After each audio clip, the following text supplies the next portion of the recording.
ಮೆಚ್ಚಿನ ಗುರುವಿನ ಪ್ರೀತಿಯ ಪದಗಳ ಹೇಳುವ ಆಸೆ ಇದು. ಗುರುವೇ ಜಗದ ಬೆಳ್ಳಿಯ ಕಿರೀಟ, ಸಾವಿರ ಕನಸಿನ ಸುಂದರ ಪದಗಳ ಹೇಳುವ ಸಮಯವಿದು.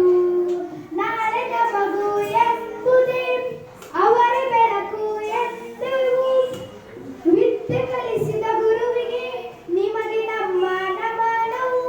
ಗುರುವೇ ಜಗದ ಬೆಳ್ಳಿಯ ಕಿರೀಟ, ಸಾವಿರ ಕನಸಿನ ಸುಂದರ ಪದಗಳ ಹೇಳುವ ಸಮಯವಿದು. ನೆಚ್ಚಿನ ಗುರುವಿನ ಪ್ರೀತಿಯ ಪದಗಳ ಹೇಳುವ ಆಸೆ ಇತ್ತು. ಬಾಲ್ಯದಲ್ಲಿ ಮುದ್ದಿಸಿ ಕರೆದು ಹಾಡು ಹೇಳುವರು, ಹಾಡು ಹೇಳಿ ನಕ್ಕು ನಲಿಸಿ ಆಟ ಕಲಿಸುವರು. ಆಟದೊಂದಿಗೆ ಪಾಠ ಮಾಡಿ ನೀತಿ ಕಲಿಸುವರು. ನೀತಿ ಎಂದರೆ ಜೀವನವೆಂದು ಬುದ್ಧಿ ಹೇಳುವರು. ವಿದ್ಯೆಯ ಕಲಿಸಿದ ಗುರುವಿಗೆ ಸಾವಿರ ಸಾವಿರ ನಮನ, ಸಾವಿರ ಸಾವಿರ ನಮನ.